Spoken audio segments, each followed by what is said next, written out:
bueno, se escuchan tantas cosas que de repente es bueno reposicionarse, me da la impresión. La pediatría, lo que, como le puse ahí en la nota, ¿no? La pediatría se sorprendió en ver chicos de una edad muy pequeños, niños directamente, ni siquiera adolescentes, en estados depresivos por estar en confinamiento, ¿no? Y sobre todo porque hay algo muy particular que pasa en la vida de un niño, y es que los niños viven, sienten todo en base a lo que viven y sienten sus padres. Por Claro. lo tanto, si ven a sus padres, que son sus grandes protectores, los ven asustados, a ellos no les queda otra cosa más que asustarse. Claro. Porque vos imaginate que si muchas veces se habla con los padres de estas cosas, ¿no? Y, y yo daba un ejemplo muy burdo, hace muchos años, digo, bueno, pensemos que una modelo top en pleno verano se le ocurre ir a caminar a Cariló por la playa y lleva, por supuesto, dos patobicas o serían dos guardaespaldas, ¿no? Pero se encuentra que a mitad de camino viene la barra brava del equipo X, cualquiera, que sea más dura. Por mencionar en ese momento lo que eran movimientos complejos, ¿no?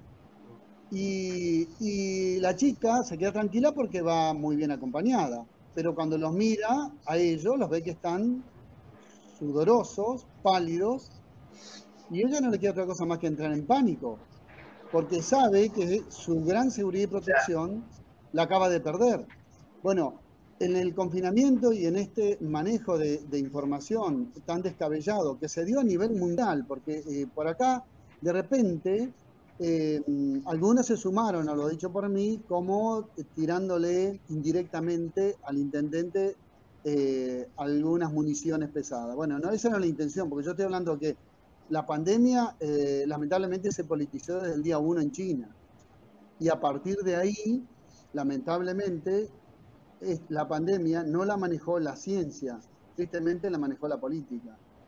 Y eso fue muy grave, ¿por qué? Porque se tomaron decisiones de carácter político y no de carácter científico.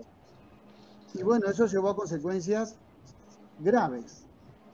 Está bien que la ciencia tampoco sabía qué hacer porque estábamos frente a un virus que desconocíamos realmente sus intenciones, sus capacidades, y las medidas precautorias en un principio fueron totalmente acertadas, pero después de un determinado momento se dieron cuenta que, Europa sobre todo, se dio cuenta que no eran los métodos adecuados los del confinamiento total de un país. Esto está, yo no hablo como una opinión personal simplemente, tampoco hablo como, digamos, un ciudadano, yo estoy hablando en base a charlas de información que nosotros recibíamos semanalmente de la Sociedad Argentina de Infectología, del SADI, y lo que dije está en las charlas del SADI, o sea que no dije nada extraño. Y el SADI sabemos que son los que asesoran al presidente, así que tampoco estaba llevando esto a un componente político, porque si no se confunde todo acá, ¿no? Pero en agosto más o menos, el SADI hace una entrevista con un infectólogo europeo a razón de que ellos estaban entrando en la segunda ola y bueno, había una gran preocupación. Y lo que aclaró el infectólogo sobre el final de la charla fue justamente eso.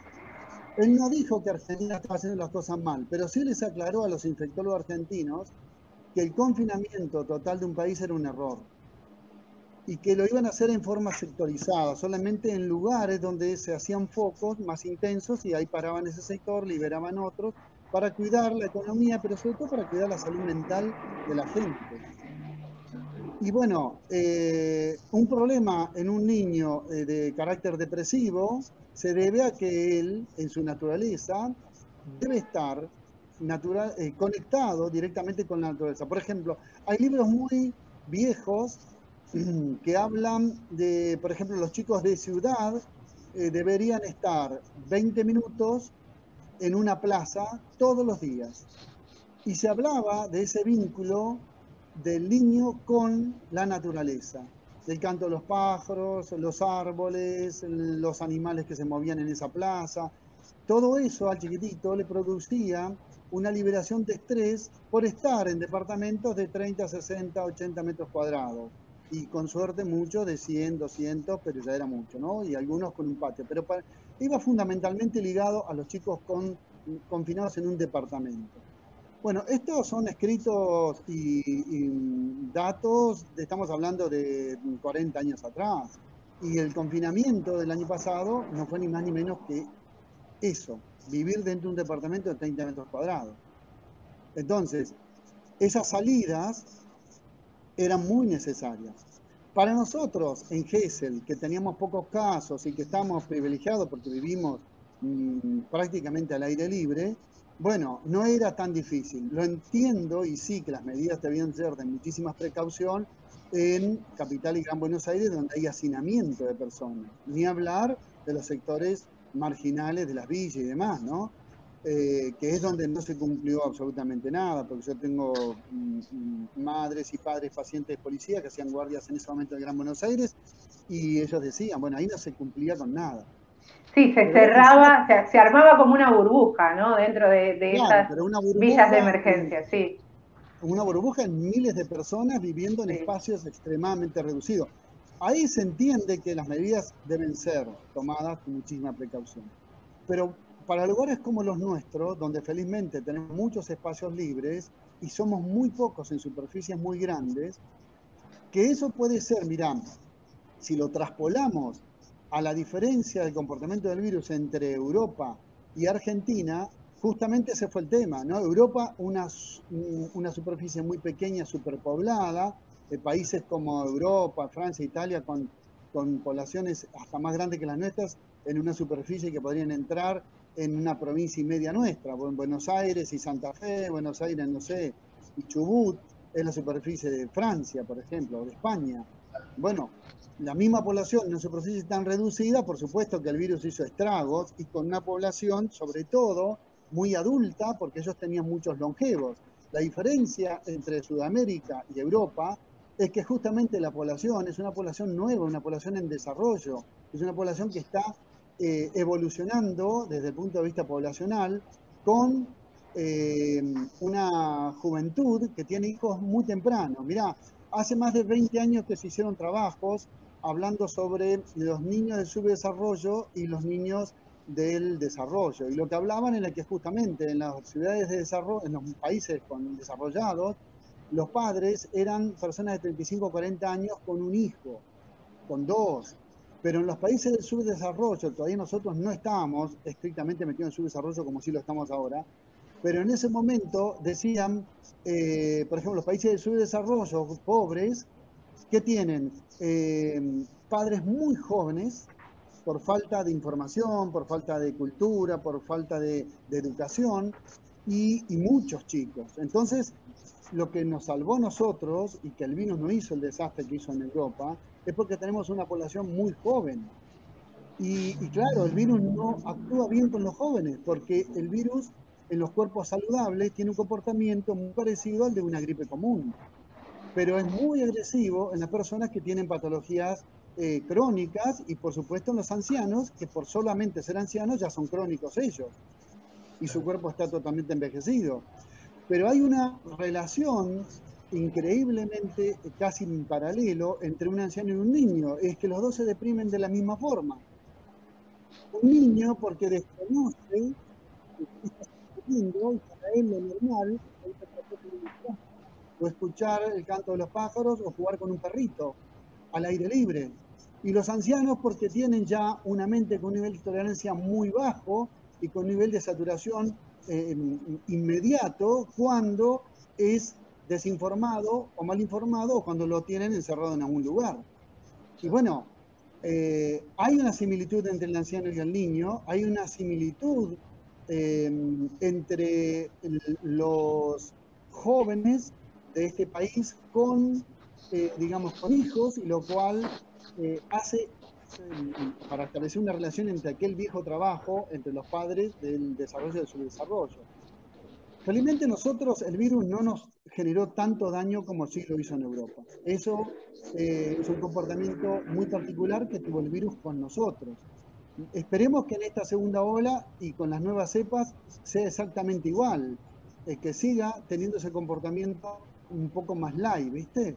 De hecho, así lo vemos porque la mayoría de los pacientes, y esto no es por la vacuna, la mayoría de los pacientes eh, pasan normalmente el COVID en sus casas, la gran mayoría. O sea, nosotros tenemos el año pasado, en el peor momento, el Gran Buenos Aires, estos son datos del SADI, volvemos al SADI, que es Sociedad Argentina de Infectología, estadísticamente, y simplemente métanse porque todas las charlas que yo digo están en YouTube, o sea, se puede meter cualquier persona a escucharlas.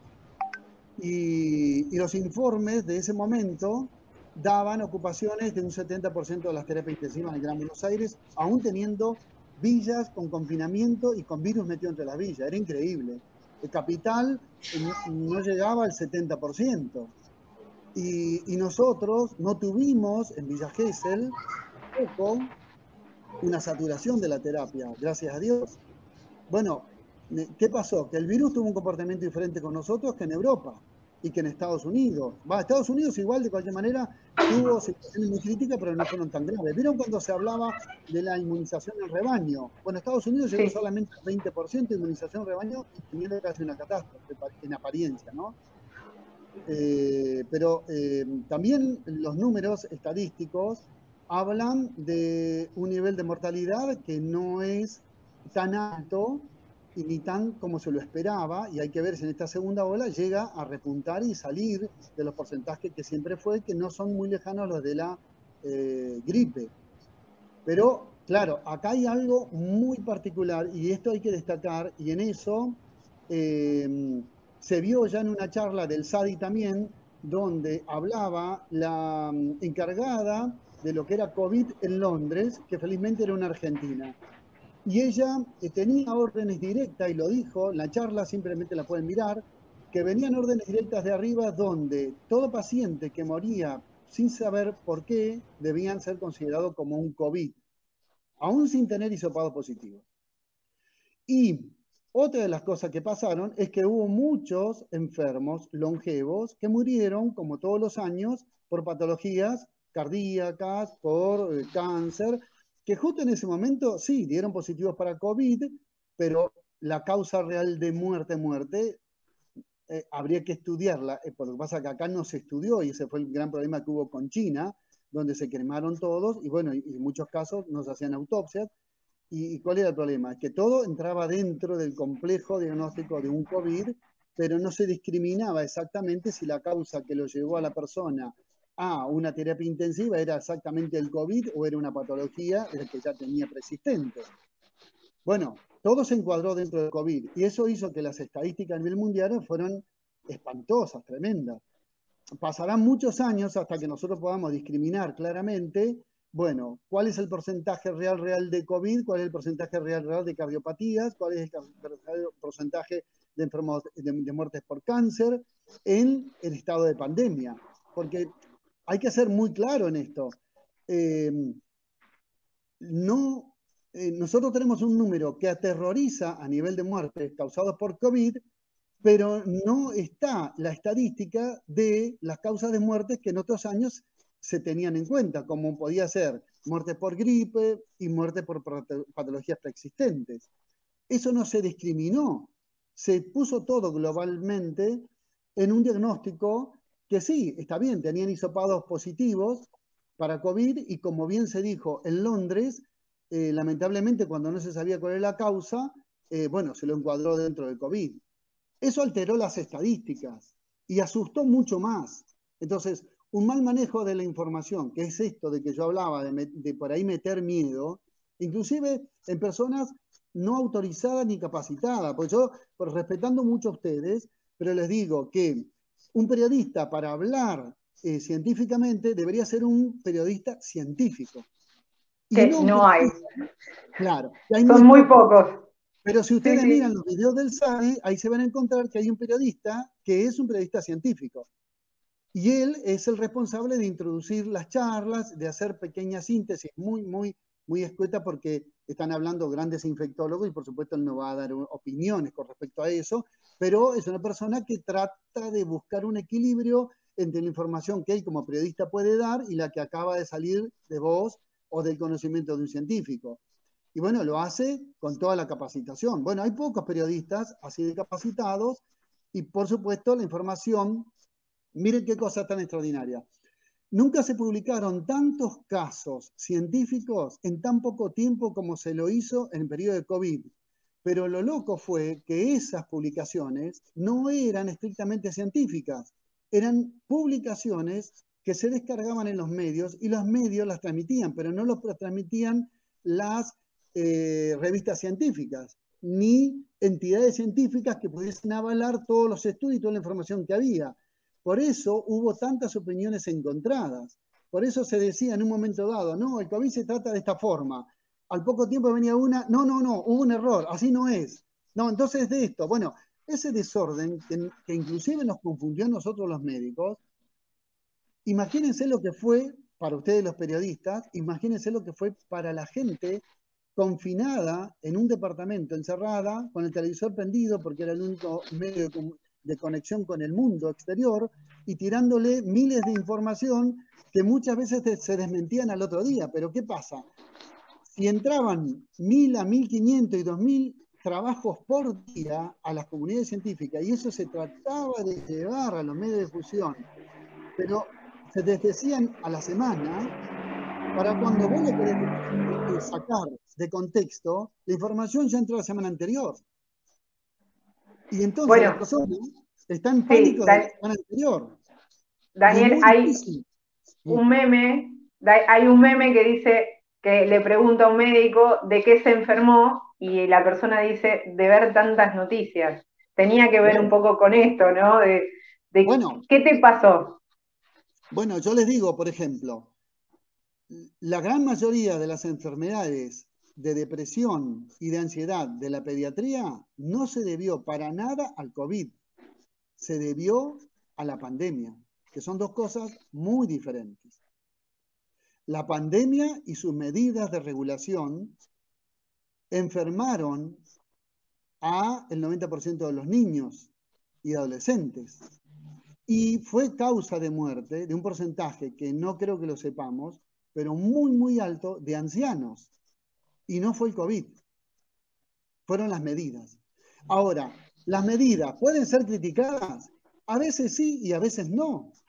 ¿Por qué? Porque las medidas pueden venir desde una actitud preventiva extrema por temor al desconocimiento de quién es el agente patógeno y qué capacidades reales tiene.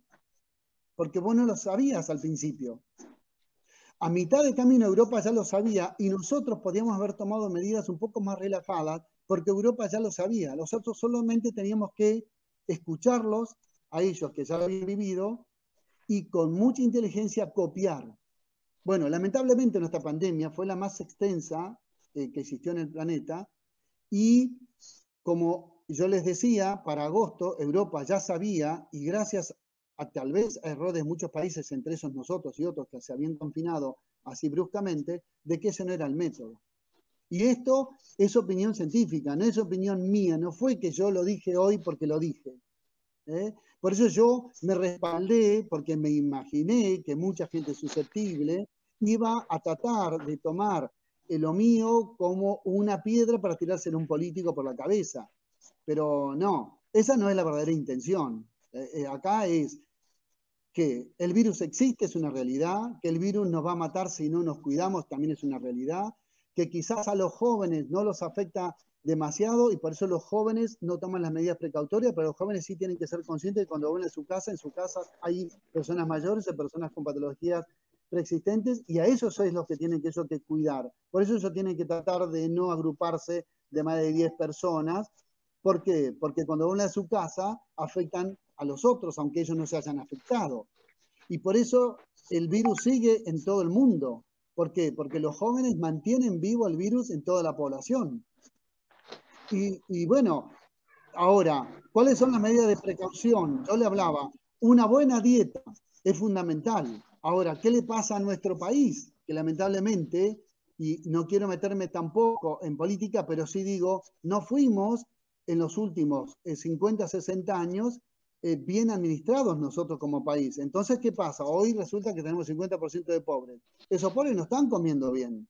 Entonces, cuando yo hablé de bien alimentados, estoy diciendo que hay que ayudar a esa gente. Porque esa gente, si no se alimenta bien, se va a ver afectada. Después hablaba de que también la buena inmunidad depende del estado de ánimo y el bajo nivel de ansiedad que uno tiene. Bueno, el buen estado de ánimo está en la persona que no se debe sentir encerrada en una habitación o en un departamento, en un lugar, durante muchas horas, porque está escrito desde hace muchos, muchos años que eso no era saludable. La inmunidad depende del estado de ansiedad, del estado de actitud que tengamos y de justamente evitar estar en estado depresivo. Ahora, si estamos en estado depresivo, no solamente estamos deprimidos mentalmente, sino que estamos deprimidos también inmunológicamente. Y a este virus lo combatimos justamente con buena inmunidad. Por otro lado, el deporte y la actividad física estimula a través de endorfinas y de endógenos, de hormonas endógenas, o sea, nuestras, que no tenemos que incorporarla, no tenemos que inyectarnos para eso.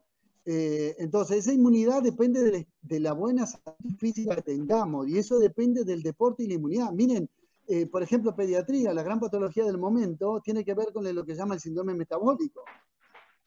El síndrome metabólico es un chico sedentario que frente a la computadora.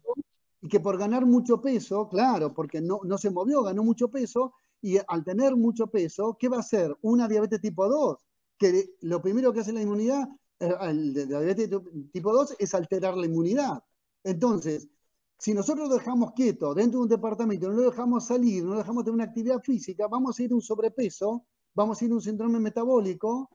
El chico con sobrepeso y síndrome metabólico después se va a deprimir, entonces ya está deprimido por el diabetes tipo 2, más por la ansiedad, más por el confinamiento, más, y sumamos y sumamos y sumamos y nos metemos en un lío bárbaro. Entonces, ¿qué tenemos que hacer? Yo a partir de junio me puse exigente con todos los pacientes y hasta le escribía una nota diciendo, ustedes saben a caminar, sí o sí, con la medida de precaución, barbijo y demás, distanciamiento, por la playa, por bulevar, por la circunvalación o por plazas, 1 hora por día, sí o sí.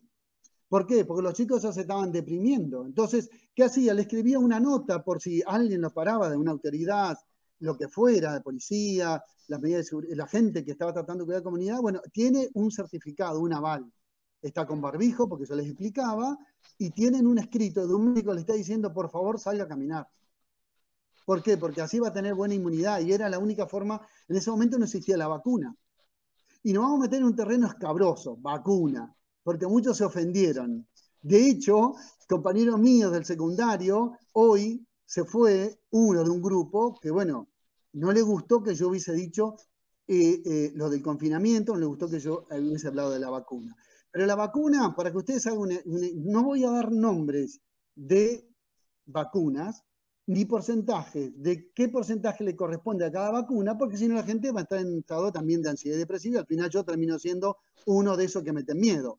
Pero sí les digo esto, la OMS pidió más o menos para junio que se hicieran estas vacunas, pero que al menos cubrieran el 50%. Con eso que estaba diciendo, que no podía combatir estrictamente al virus, pero sí, por lo menos, era pelearlo de alguna manera.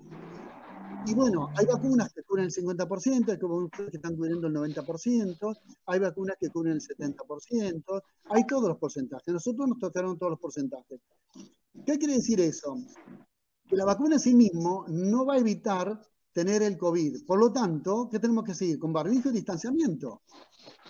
La medida está, claro. Ahora, sí, ¿qué está haciendo la vacuna? Eso es lo que se ve en porcentajes ahora, y muy altos, casi del 100%. Por ejemplo, la ciencia muy optimista está tirando el 100%. Yo soy precavido y vamos a tomar cierta distancia y esperar que pasen unos meses para ver si realmente es así. Pero patologías graves y terapias intensivas, bueno, eso sí se ve, perdón, terapia intensiva, patología grave y muerte, eso sí se ve que bajó sustancialmente los porcentajes. Eso es muy bueno y es muy positivo. O sea, la vacuna nos está cubriendo de lo más grave, pero no nos alcanza a cubrir exactamente de la enfermedad. Por lo tanto, hay que cuidarse igual. Pero tampoco tiremos todas las esperanzas, digamos, colas desesperadas o nos deprimamos porque no podemos llegar a la vacuna. No, porque la gente tiene que saber la verdad, la gente tiene que saber que la vacuna no nos salva de la enfermedad, nos va a salvar de las cosas graves. Entonces, si nos cuidamos, no nos vamos a enfermar gravemente. Usted sabe que cuando se usa un barbijo, dos personas charlando con un barbijo, uno y uno, bueno, la cantidad de virus que va a haber circulante de esa conversación son bajísimos. Por lo tanto, la cantidad de virus que yo voy a recibir son muy pocos y la enfermedad en mí no va a ser tan grave. Ahora, si estamos dos frente a frente, sin distanciamiento y sin barbijo, voy a tener un pool de virus altísimo. Claro, me van a entrar tantos virus encima que mi inmunidad no va a dar abasto. Por lo tanto, me voy a agarrar este virus, aún estando bien de salud, quizás gravemente. Entonces, el barbijo es la clave. Cuando yo voy a confesar algo, cuando todavía no existía el barbijo, yo tenía un diálogo directo en ese momento con el intendente. Y en un momento dado yo le llamé en una conversación en privado y le digo, por favor, Gustavo, perdón, señor intendente, trate de inculcar o ponga como medida, cuando todavía no existía esta medida, no existía, miren lo que les digo, de que empecemos a usar el barbijo, porque los nórdicos lo están haciendo y son los que más saben. Es la sociedad más evolucionada del planeta. Y ellos están tomando las medidas. Ya estaba Noruega, Finlandia, estaba inclusive Alemania mismo tomando esas precauciones. Entonces, bueno, tuvimos unas charlas, hubo grandes discusiones en el círculo médico, pero grandes discusiones, muy intensas, porque muchos no estaban de acuerdo. Y bueno, la medida Gesell la tomó antes que la provincia y antes que Nación. Ahí fue muy accesible el intendente y lo hizo. Y eso es hoy lo que nos está resolviendo en gran manera el problema. Por eso yo no es que soy un crítico, no quiero que me vean como un crítico. No, para nada, lo dejaste clarísimo. Claro, clarísimo. Porque ese era el punto. Cuando todavía Argentina no tenía la medida, Gesell ya la tenía, la había puesto el intendente. Por supuesto, después tuvimos ciertas, y también lo confieso, lo digo públicamente porque a mí no me preocupa y al intendente tampoco le preocupa esto. Tuvimos grandes diferencias. Porque yo le dije, este confinamiento no es bueno, intendente. Esto es todo en privado y ahora lo hago público y voy a ser sincero porque así es la vida. Tenemos que hablarlo con sinceridad. Y yo digo, no vamos bien con el confinamiento, porque vamos a llegar a la temporada sin inmunidad de rebaño y necesitamos la inmunidad de rebaño porque cuando venga a Buenos Aires va a ser una avalancha, nos va a pasar por arriba. Y capaz que nos corta la temporada a mitad de camino. Felizmente eso no sucedió, pero sí está sucediendo ahora, que es cuando se fueron. O sea, tarde o temprano, al no tener una inmunidad de rebaño, lamentablemente el virus nos iba a pegar. Y es lo que nos está pasando hoy. ¿Por qué? Porque las medidas fueron demasiado largas, no fueron las adecuadas. Nosotros deberíamos haber hecho, aunque sea una inmunidad mínima de rebaño, que se podía lograr a través de personas con barbijo y distanciamiento y agarrando la enfermedad leve, teniendo anticuerpos por 6 a 8 meses, y entonces venían todos los turistas y no nos pegaba una cachetada como nos pegó ahora. Que tenemos toda la suerte que nos pegó terminado. O sea que fue un lujo. O sea que hasta en eso el virus es bueno en Argentina, que nos dio posibilidad de movernos en turismo. De tener temporada. Exacto. Vamos a tener recursos para ahora enfrentar un invierno. Pero ¿qué pasa? La experiencia del año pasado, la experiencia de esta temporada, yo creo que es la que tienen que usar todas las autoridades para saber que somos saludables si salimos todos los días un ratito a charlar con los árboles como los locos. Pero bueno, seremos locos porque hablamos con árboles, pero no somos locos porque estamos encerrados. Eso es mucho más peligroso porque cuando empezamos como los locos a hablar con nosotros mismos, eso sí es peligroso. Yo prefiero hablar con un árbol y no hablar conmigo porque yo soy re peligroso conmigo mismo. Daniel.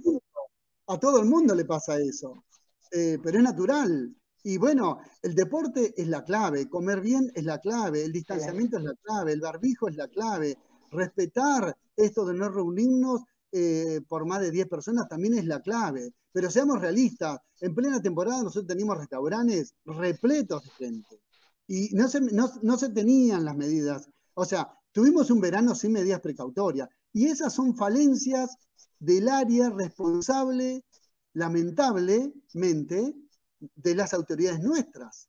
En eso sí yo hago una crítica. Dejamos, estuvimos confinados hasta diciembre y de buena de primera en diciembre fuimos invadidos por una población que se metía en todos lados y tantos cuidados para nosotros y de buena primera era un lío. Y ahora se fueron todos ellos y nos dejaron a nosotros acá, ¿viste? Con el virus. Pero porque faltaron medidas de precaución. Eso también es real. Porque, digamos, tenemos que hablar claro en esto, ¿no? Es decir, engañarnos no es bueno. No es bueno porque justamente en el engaño pasa algo muy particular. Yo no sé si ustedes tienen tiempo para escucharme tanto, ¿no? ¿Pueden? Yo realmente me encanta todo lo que decís. Seguimos, y de última, vos cortame y haceme seña que ya me cortaste y te fuiste y yo me quedo hablando solo porque yo No, pero lo que podemos hacer es convocarte también para otra agenda en esta misma semana o la semana que viene, si querés, y seguimos charlando. La verdad que los conceptos que has vertido en Agenda Minuto G te los agradezco porque tenés muchísima información y a veces está bueno para una periodista como yo que me corrijas y que me guíes cuando tenés una palabra autorizada. Realmente te agradezco muchísimo. Yo no sé si en realidad con lo que digo pretendo corregir a alguien. No, no. Más que nada es tratar de transmitir una información. Nosotros semanalmente recibimos informes del SADI y hablan los mejores de todo el mundo y de mejores del país. Y yo no digo nada que no se haya dicho en esas reuniones. Y bueno, simplemente es transmitir eso. Acá, mira, como cierre final, la verdad es que si nosotros somos bien informados y nos demuestran que esa información aparte tiene relación con la realidad, lo que tenemos es gente colaborando. Pero cuando, y ese fue el gran error de la pandemia extensa del año pasado, cuando las autoridades impusieron tanto, pero ellos no fueron ejemplos suficientes de esa imposición y por lo tanto perdieron creimiento, o sea, fueron descreídos. Es muy difícil hoy convencer a la comunidad de que debe hacer las cosas bien. ¿Por qué? Porque vos faltaste a la verdad en algunas cosas, no en todas. Entonces, vos cómo vos lográs convencer a alguien de que debe ser así? Porque tenés que tratar de ser un ejemplo de eso. Y tenés que tratar de estar verdaderamente del lado de la gente, pero no del lado de los temores y miedos que lamentablemente tiene, digamos, el ámbito político y sobre todo un año de elecciones, donde muchas precauciones se van a tomar y muchas medidas se van a tomar por miedo a no caer en errores que puedan perjudicarlos. Y eso es muy triste, porque acá la pandemia tiene que estar por arriba de todo. Y si en la medida que vos tenés que la pandemia está por arriba de todos, porque la pandemia es de todos, pero la política es de pocos, entonces desde ese lugar vos vas a tomar medidas para todos, pero no para pocos. Y la gente, cuando vea que tomas medidas para todos, no digo que no las estén tomando, porque también ahora esto que estoy diciendo seguramente va a ser otro tema de discusión para muchos. Digo que cuando vos te pones muy del lado, muy del lado de la gente, con precauciones y dando ejemplos bien claros, porque hubo, qué sé yo, cosas como Maradona y demás que generaron un descreimiento, para cómo eso sucedió cuando ya la gente estaba harta, estaba inmediato el verano, y sucedieron esas cosas. ¿Qué hizo la gente cuando llegaron acá? Se liberaron todo. ¿Por qué? Porque habían sido ofendidos. Entonces, cuando vos te sentís ofendido, a partir de ahí, todo lo que te digan, después vos lo tomás como entre comillas y lamentablemente te tornás rebelde. Y ese es el grave error que tuvo la población en Argentina. Se puso rebelde, tomó precauciones, o mejor dicho, no tomó precauciones. ¿Por qué? Porque se enojó. Y bueno, ahora hay que volver a ganar la confianza de esa gente para convencerla de que tiene que hacer las cosas bien. Pero de que para estas eso medidas son correctas, claro. hay que tener otra actitud, hay que actuar de otra manera, lamentablemente hay que actuar de otra manera. Yo en mi consultorio, hoy prendo la calefacción en mango, pero tengo todas las ventanas abiertas, las puertas todas abiertas. A mí me gustaban las consultas con intimidad y ahora está todo abierto. Es un espanto, pero bueno, hay que hacerlo así, porque hay que ventilar todo. Todo tiene que estar ventilado. El aire tiene que correr y correr y correr para que los virus no estén quietos en ningún lugar. Y estás con un traje impermeable y estás cargado de porquerías arriba, pero bueno, es la forma, no queda otra, porque si yo como médico atiendo con un guardapolvo así nomás, vestido, la gente va a decir, No das el ejemplo. cuida, no pasa nada, ¿viste? Entonces, claro, yo al principio usaba un traje hasta acá arriba y dice, doctor, no, mira, esta es la forma. Si no lo haces, vamos mal. ¿Y por qué? Porque es así. ¿Qué va a hacer? A veces las autoridades, como los médicos, son personas muy expuestas y por ser muy expuestas son los primeros que tienen que tratar de dar un ejemplo.